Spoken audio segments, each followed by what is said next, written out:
Welcome back to the Quarterly Call. All content is for informational purposes and is not investment advice. Please consult with an investment professional. We are looking at what might be the biggest platform shift in, the last 50 years of computing. It feels that way. And this isn't just, a simple upgrade. This is a full-stack reinvention. It's driven by accelerated computing and AI, and these two things are now basically inseparable. Completely. And this infrastructure rebuild is touching every single part of the global economy. Data centers, enterprise software, manufacturing floors. Look at self-driving cars, the way we get around. It's truly pervasive. And, the source materials the listener gave us were incredible expert analyses, architectural blueprints, market projections, just a huge stack of detail on this vision for AI. So our mission today is to really dig into all of that. Right. We need to cut through the hype and figure out where this monumental amount of capital is actually going.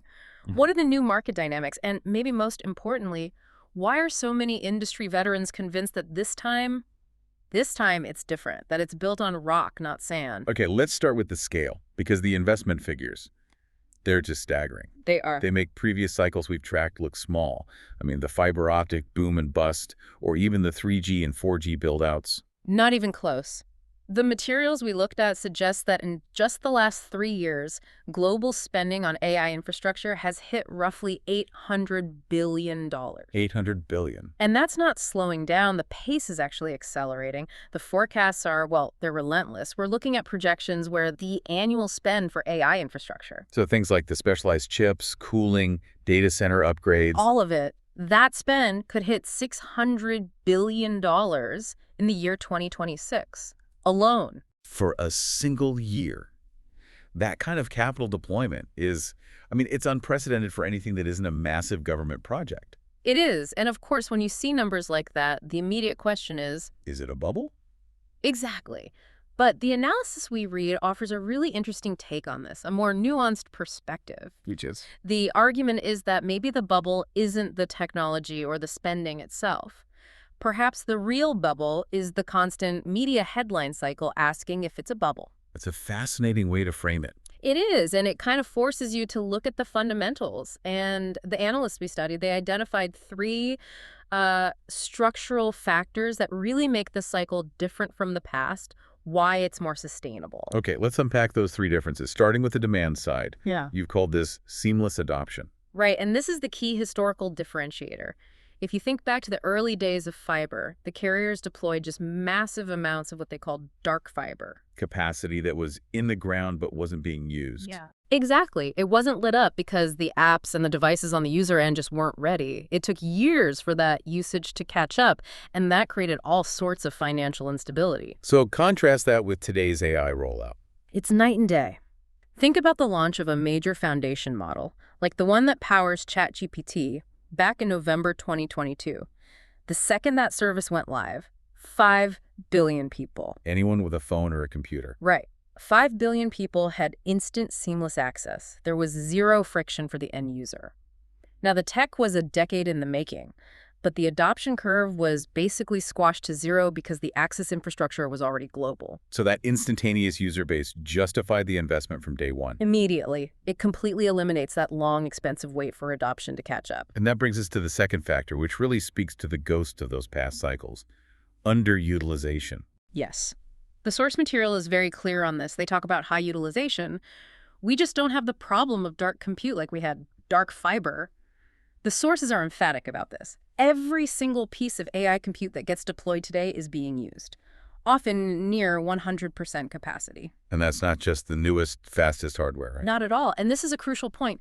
Even GPUs that are 6 or 7 years old, previous generation tech, are being fully utilized. They're running smaller models or serving older workloads. So utilization becomes the real metric of success, not just how many chips you deploy. It's far more meaningful. Right. If a chip is running 2047, it doesn't matter if it's old or new, it's generating value. The only problem this creates is a capacity shortage, which, for the companies deploying the tech, is a pretty good problem to have. But hold on, doesn't that constant 100% utilization create its own risks? like micro shortages, or driving costs up so high that only the biggest players can afford to compete. Is that really sustainable for smaller businesses? That's a critical counter question. And the sustainability for the whole ecosystem really comes down to the third factor, well-financed capital. Yeah. See, unlike those old booms that were fueled by a lot of speculative money and debt, the funding for this build-out is coming, overwhelmingly, from hyperscale companies that are just swimming in cash. They generate enormous free cash flow. So this is not a debt-fueled frenzy. Not even close. The analysis pointed out that the current capital spend by these tech giants is only about 2/3 of their cash flow from operations. They are funding this huge multi-year build-out, mostly with their own revenue and profit. Which suggests a much more calculated long-term strategy. Exactly. It makes a whole investment cycle inherently more resilient and sustainable than anything we've seen before. Okay, so we've established the financial resilience, the demand is there. So the next logical question is, where in the data supply chain is all this capital actually landing? Let's move into part one. The AI infrastructure and enterprise data landscape, and we see data platforms like Snowflake sitting right at that intersection. Data platforms are the crucial staging ground. They are the systems of record. And they're leveraging this demand for compute in two major ways. First, as we just talked about, even the demand for running older or smaller AI models is creating huge value. Because no compute cycles go to waste. Right. Organizations are running big, complex data jobs on previous gen hardware because the overall demand is just so high. And the economic justification for the new foundation models, especially for businesses, seems to be a slam dunk. It's an instant return on investment. It's a simple calculation. The sources really emphasize the value being created in high-earning professional spaces, like with coding agents. Right. These tools give enormous productivity boosts to people earning, say, $200,000 or $300,000 a year. So for their employer, a specialized software service that costs a fraction of that salary but boosts output by 20%. It's an immediate yes. The investment flows because the efficiency gain is there from day one. Exactly. And a company like Snowflake is pushing this even further. They want to apply GPUs not just to the AI inference part, but to the core data computation itself. Which would be a huge paradigm shift. A total shift. Traditionally, data warehouses were all about CPUs running standard SQL queries.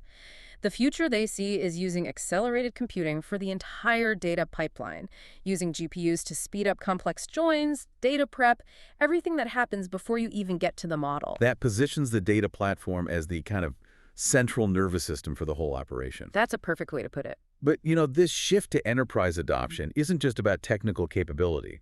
The source material highlights some really big, practical problems that have to be overcome.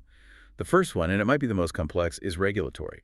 Data sovereignty and movement. This is a huge existential challenge for big companies, especially in finance. Data sovereignty means customers have really strict legal rules about where their data can physically be stored and processed. So a German bank, for example. Yeah. A large German bank customer will absolutely forbid their data traffic from leaving the EU. And sometimes it has to stay within Germany itself. So the cloud providers and data platforms have to provide absolute, rock-solid technical controls to meet these rules. And this ties back to your earlier point about high utilization creating headaches, the micro shortages. It creates a logistical nightmare. Let's say a company needs processing capacity specifically in Frankfurt, but that region is totally saturated because of high demand. You can't just send the job to Amsterdam. Not without a formal legal agreement or explicit permission. These capacity shortages in specific locations force these constant complex negotiations. It slows everything down even when the tech is ready to go. And beyond these technical and legal issues, the main non-technical hurdle is surprisingly human: change management. This is so often overlooked when a shiny new chip gets announced. Yeah. You can have the most powerful AI tool in the world, but if employees don't change their workflow, their, muscle memory, The tool is useless. completely. The number one challenge is convincing people, sales agents, developers, doctors, to actually adopt the new process every single day. We heard one CEO joke that the hardest part of his AI rollout wasn't getting in the GPU queue, it was getting his sales team to stop using their old Excel sheets. That's a great story, and it really points to the leverage that consumer AI gives the enterprise. If your employees are already using AI tools at home, The resistance to using one at work is much lower. Absolutely. The companies that are aggressive and effective at driving this internal change, making the tools mandatory, building them into workflows, measuring usage, those are the ones that will truly capitalize on this $800 billion investment. So this need for geopolitical compliance and constant capacity management is what's logically driving the global expansion of compute. It is. This expansion into places like the Middle East and parts of Asia isn't just about finding new markets. It's a necessary response to these data residency laws. So decentralization is actually mandated by law. In many cases, yes. And that, ironically, benefits the data platforms that operate globally. They rent compute on demand from the hyperscalers. They don't have to pre-commit to building a massive data center themselves. They can be agile and ensure compliance everywhere, which is a huge selling point. Okay, let's talk about the models themselves being built on this platform. Open versus closed models in the enterprise. It sounds like right now it's not a winner-take-all situation. That's the consensus, yeah. It's a dual trajectory. You have the frontier models, which are typically closed, proprietary, and highly optimized. They are still definitively better at reasoning-heavy, high-value tasks. Like a complex coding agent. Or an agent that needs to call multiple external tools and do complex planning. These models drive that initial high-margin demand.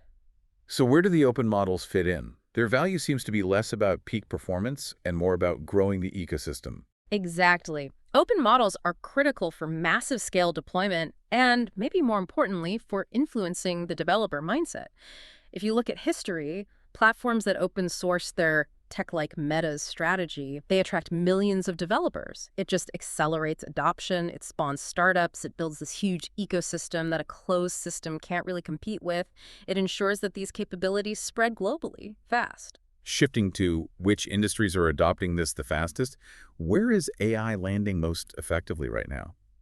The financial sector is always a leader, especially asset management firms. They tend to be more agile and have less legacy regulatory baggage than the big central banks, so they can adopt AI tools for quantitative analysis, market surveillance, risk modeling very quickly. But the source material pointed to a sleeper hit, which was the most surprising one for me. Healthcare, for sure. It's a field that's notorious for being slow to adopt new tech, but the demand is just surging. Why not? Because of the sheer volume of mundane clerical work. And also that bottom-up pressure from consumer AI. People are using these tools in their own lives and realizing, hey, if this thing can write a complex email for me, it can probably handle my doctor's notes. That broad access is forcing enterprise systems to adapt. And finally, there's this vast, untapped potential that the data platforms are zeroing in on, the dark data opportunity. This is the real missing link in enterprise productivity. Organizations are sitting on decades of unstructured, valuable, dark data. Think about 20 years of contracts just sitting in an old SharePoint folder, or research documents, email archives. All that knowledge is locked away. You need a human to go find it. Exactly. And the goal is to productize it. This involves using sophisticated data pipelines, often with these retrieval augmented generation, or RG, architectures. Yeah. RG basically connects the large language model to that huge internal repository. So the AI can query, interpret, and generate insights based on all that proprietary dark data.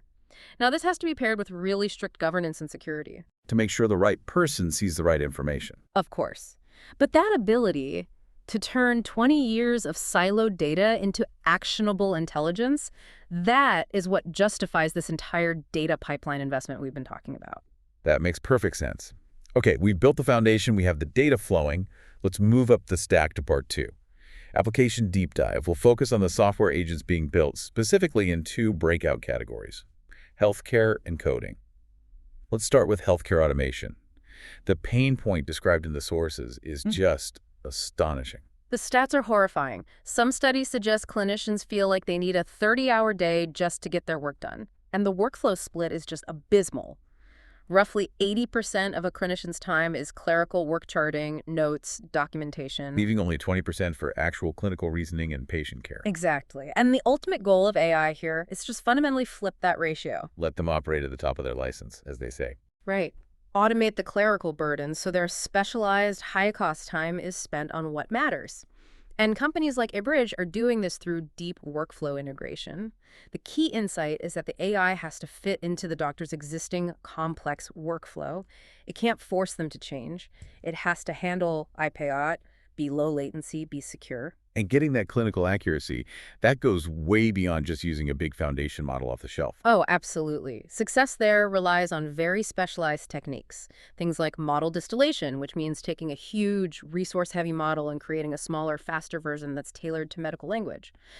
Then there's intensive fine-tuning and continuous post-training based on clinician edits. So when a doctor makes a quick correction. Right, say changing chronic cough to acute bronchitis, that data is instantly fed back into the model. It makes the system smarter and safer for every user globally. In a field with stakes this high, building trust isn't just a feature, Right. it's the whole product. How do they establish that credibility? Trust is non-negotiable. It requires three pillars: transparency, reliability, and credibility. Transparency means benchmarking. Auditability, showing the clinician exactly how the AI got to its suggestion. Okay. Reliability means high uptime, super low error rates. And credibility comes from rigorous validation, like publishing research in peer-reviewed journals, partnering with major hospitals, and running randomized control trials to prove the impact. The goal is saving time, saving money, and eventually saving lives. Let's look at the horizontal equivalent to this, coding agents. We heard that generative AI for coding is one of the biggest use cases out there in terms of just raw token usage. It is a massive consumer of compute, and generative AI is moving way beyond just simple autocomplete. We're talking about truly agentic systems that can take a high-level request, like build a login feature that uses our style guide, and generate thousands of lines of code. It just dramatically speeds up software creation. But that acceleration creates a brand new bottleneck, the organizational outer loop. And that's where this critical trust layer comes in with companies like CodeRabbit. You've hit it, exactly. When your code generation is 10 times faster, the human review process, that outer loop, it just collapses. Engineers can't possibly review that volume of code. So CodeRabbit and services like it, they provide that necessary trust layer. They act as an AI code reviewer, enforcing guardrails, style guides, security practices, all before the code gets into production. It's a required check on that speed. So what does this do for the skill level of the average developer? Does it make the top developers even better, or does it kind of level the playing field? The material suggests a strong leveling effect. Generative AI really lowers the barrier to entry. It lets a developer translate a complex idea in plain English into functional code in a language they've never used before. Translating Python logic into Rust or TypeScript, it leverages all those high-quality examples from open-source training data and makes an average developer way more productive very quickly. Okay, but we have to address the fundamental limitation here, the agent reliability challenge. How close are we to these agents running mission-critical tasks completely on their own? That's the key question, and we have to make a critical distinction. Interactive use cases, where a human is always in the loop like a coding assistant, making suggestions in real time, those have fantastic product market fit.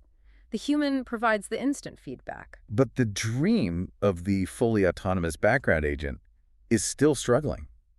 The reliability is low, especially for agents running for longer periods without supervision. If the initial user intent, the goal you give the agent, is even slightly off. I can go completely off the rails. Right. You get what engineers call intent drift. It might run for 30 minutes, burn through a ton of tokens, and just produce useless slop.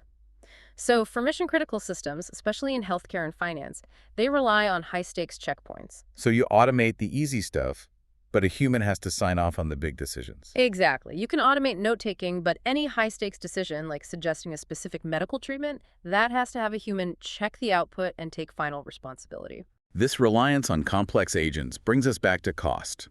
Let's talk about open source and cost economics for apps. If every agent call is burning thousands of tokens, how do companies afford it? Cost is a huge driver. It's forcing builders to rely on what are called ensemble models. This is a sophisticated system where an agent routes a query to a mix of different AI models, some proprietary, some open source, based on how complex the task is. And open source models are quickly filling in the cost-effective roles. Absolutely. Open source has matured so fast. A year ago, you needed premium models for almost everything. Today, open source is replacing them for lighter tasks, summarization, basic data extraction, searching a code base. It's a huge cost saver and gives companies the flexibility to fine-tune the models themselves. But the premium frontier models, they still have their place. Oh, for sure. They are still required for the high-end, reasoning-heavy tasks like complex code review or clinical decision support. The key takeaway here is that LLMs have not been fully commoditized in these vertical industries.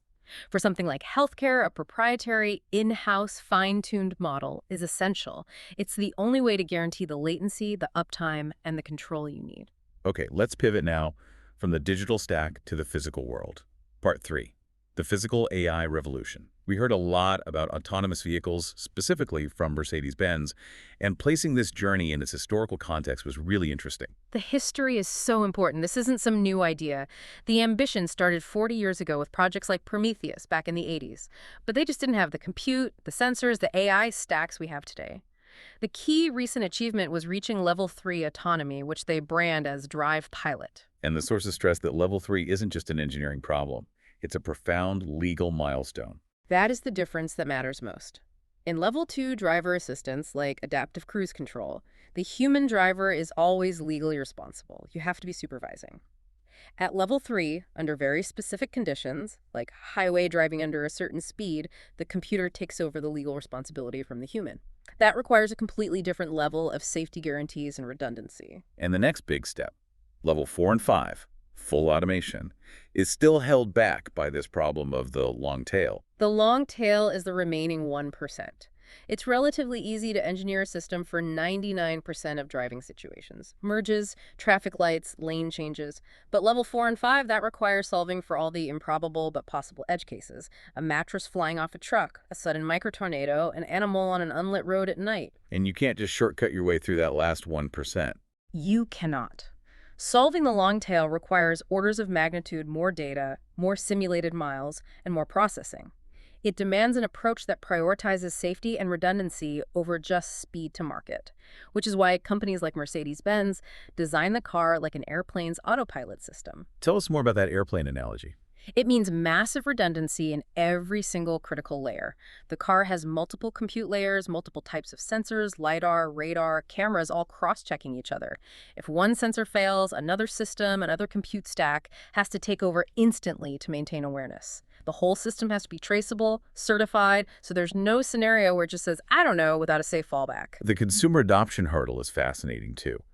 A seemingly small feature like automated parking can be a huge gateway to building trust. It's the perfect no-brainer feature. Automated parking, where the car uses its 27 sensors to perfectly nail a parallel park at the push of a button. It's low stakes and incredibly useful. When drivers see the car flawlessly execute a tricky maneuver, they build that familiarity and trust, which makes them way more willing to try a level 3 feature later on. Moving from cars to the factory floor, let's talk about general-purpose robotics. The goal of companies like Skilled AI, this general brain for robotics, is so ambitious. This is the holy grail they've been searching for decades. A unified, adaptable intelligence for robots, just like LLMs did for text. The CEO's vision was so clear. Any robot, any task, one brain. It's a huge shift from the old industrial model where every robot needed special hardware and task-specific programming. But the huge problem, unlike digital AI, which had the entire internet to learn from, is the data challenge. Exactly. Robotics just lacks that massive, curated, real-world data set. There aren't enough robots, and collecting the data is way too expensive. So the solution is this multi-step, bootstrapping recipe that the source has outlined. So what are the 3 steps to building this general robot brain? Okay, step 1. You bootstrap from human data. Since you don't have enough robot data, you start with vast amounts of public human videos. First-person views, third-person views from YouTube. This teaches the model basic physics, object permanence, human intent. Then it needs to practice. A lot. Step 2 is massive scale simulation. The system practices and fails millions of times in a virtual world, the omniverse, which would be impossible and way too expensive to do in the real world. Simulation gives it the practice to refine motor control. And step 3 is fine-tuning. You take that general model and you fine-tune it with real teleoperation data for a specific environment, like teaching it how to assemble a part in a Mercedes factory. This sounds exactly like the evolution of LLMs, the general to specialized model approach. It's the critical breakthrough. Specialized, task-specific robots were just too brittle. You have to solve for generality first. Once a robot has a general understanding of physics and common sense, you can train it for specialized tasks with much, much less real-world data. Let's extend this to manufacturing and factories. Ola Kalenius said that robotics could deliver the biggest productivity gain in factories in decades. This is truly revolutionary. The future they describe as a factory floor where humans work alongside robot buddies thinking machines. Not just repetitive arms, but cognitive assistants. They can take verbal instructions, help with complex assembly, handle logistics. And the factory itself is now built in a virtual world first, using this idea of the digital twin and the omniverse. Right. The virtual world is used to create a perfect digital replica, a digital twin of the entire factory. So manufacturers can design, debug, and optimize their whole production line digitally before they pour a single yard of concrete. Which makes it faster and cheaper. Drastically. And they get near perfect yield before they even turn the lights on. They're also using AI physics in these digital twins for predictive maintenance, simulating stress and where to predict failures, which boosts quality and yield in the real factory. And the convergence of all these industrial ideas is formalized through a key partnership that was mentioned. The Siemens partnership is the glue. It integrates accelerated computing, AI, physics, and agentic AI directly into the industrial design tools. EDO, CAE, digital twin platforms across the whole industrial lifecycle. It's how the next generation of physical systems will be designed and managed from start to finish. We've built up from the foundation to the applications, both digital and physical. Let's move to the highest level, part 4, the AI platform shift and new application architecture. This is where we see two platform shifts happening at the same time, fundamentally redefining software. The shifts are profound. First, AI applications are no longer novelties, they're the bedrock. Applications are now built on top of core AI capabilities like agents and reasoning, not just with AI features tacked onto old structures. And the second shift is in how software is even made. It's a total reinvention. Software development is moving from being explicitly programmed, writing long lines of code, to being trained. Future apps will generate every pixel, every token, every interface dynamically from scratch based on context and intent, not pre-compiled code. So what were the key breakthroughs that enabled this, specifically in the 2024-2025 timeframe? The first huge one was test time scaling, which is basically giving AI the ability to think. This refers to reasoning models, like the architecture of that first O1 model that let an AI do chain of thought, planning, information lookups in real time. It's not just relying on its pre-trained knowledge anymore. It transforms it from a lookup engine into a planner. And that planning ability leads directly to the explosion of agentic systems. Exactly. Agentic systems are AIs that can reason, look up info, use external tools like a browser or a code environment, and plan. They can break a high-level goal down into known, actionable steps. This is what's revolutionizing software programming, where agents act like a cursor for the developer. That ability to decompose a brand new problem into a series of known steps, that's the core of their power. Yep. Open innovation is absolutely crucial. It activates startups, researchers, national AI strategies all over the world. The breakthrough was how fast, powerful reasoning systems showed up in the open model space, like DeepSeek R1. This ensures high-level intelligence is widely accessible and competing with the frontier models, even if they're maybe 6 months behind. That rapid spread of capability is unprecedented. This brings us to a key strategic point. The sources highlighted NVIDIA's full-stack strategy, how they support open models even while building their own frontier models. They're heavily invested in both. They are a frontier AI model builder, they run their own DGX clouds, but they also actively open source specific high-impact models. We saw examples like Lapertina for proteins, OpenFold 3 for protein structure, Earth 2 for AI physics. The Nematron 3, Cosmos, and Alpamo for self-driving. Right. And a critical point for building trust is that they don't just open source the model. They often open source the massive data sets used to train it, like with Alpamo. That's how you accelerate research globally. So let's put it all together. What does the new architecture of agentic AI actually look like for a developer building the next generation of apps? It's defined by a few core mandates. First, reasoning is paramount. The system has to use things like chain of thought to break down problems. Second, it has to be multimodal understanding, text, images, video, scientific data, and crucially, multimodal. Meaning it can call on different AIs for different jobs. Exactly, like a human manager delegating tasks. The AI can intelligently call a big proprietary model for high-stakes reasoning, and then call a local open model to summarize a document, all within the same task. And the physical location of the model has to be flexible, supporting a hybrid cloud environment. Absolutely. A single agentic app might need to operate across the public cloud for web access, the enterprise cloud for secure data, and at the edge in a car or a robot for real-time control.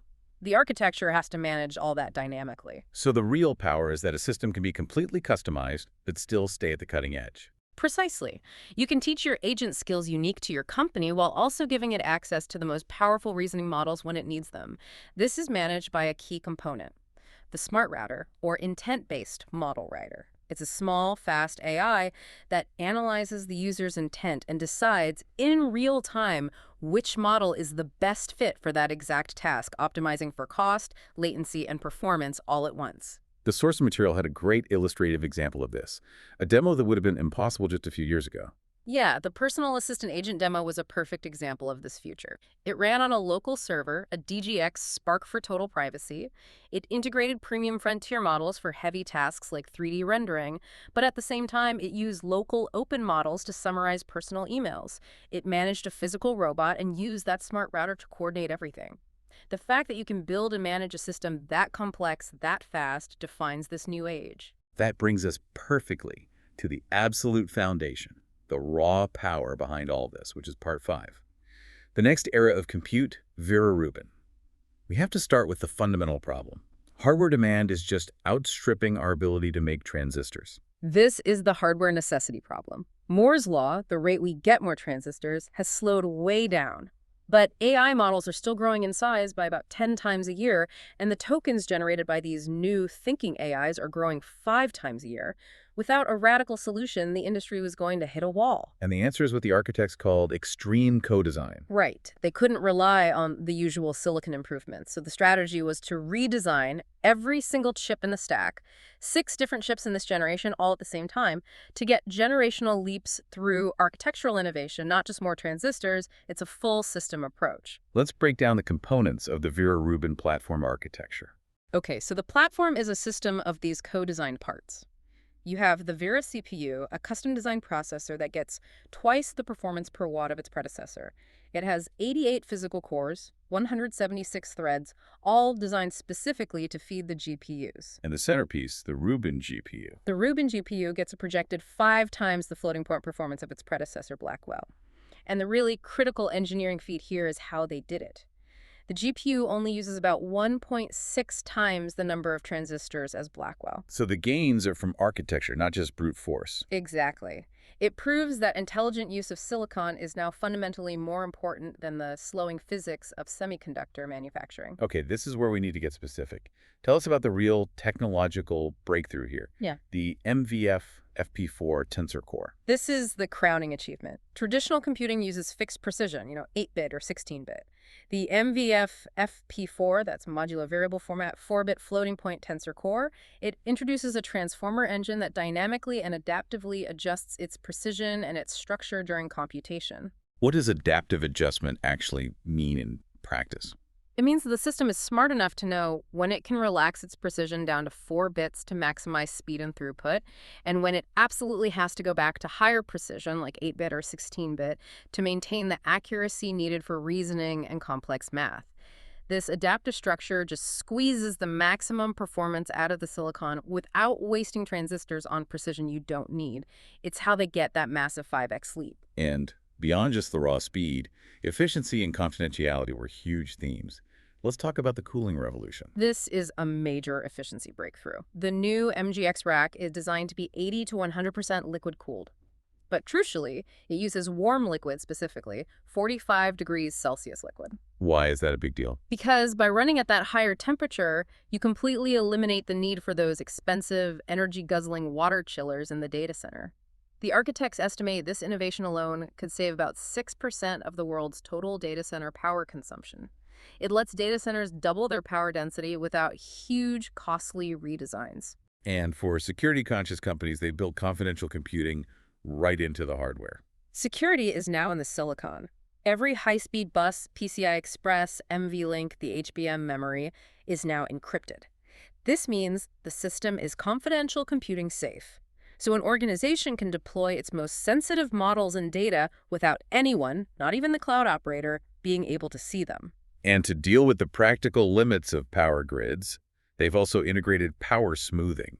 This is a critical infrastructure fix. AI workloads are incredibly spiky. They can demand 25% or more above the baseline current draw in an instant. Data centers used to have to over-provision their power to handle those spikes, which meant a lot of the power budget just sat unused.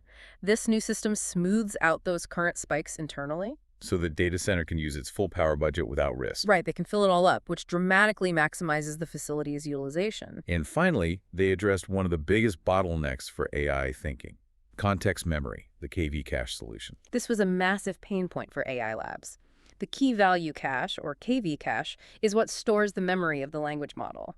And it's growing too large to fit in the high-speed HBM memory on the GPU, especially as reasoning tasks get longer. So the context has to be stored somewhere else, which creates a huge traffic jam. An immense traffic jam. It causes high latency because the GPU has to stream the entire context back in for every single token it generates. It's severely limited the AI's ability to think for long periods. So how does Vera Rubin solve this? It solves it with the new Bluefield 4 DPU, or data processing unit, and a new storage category called the Dynamo KV cache.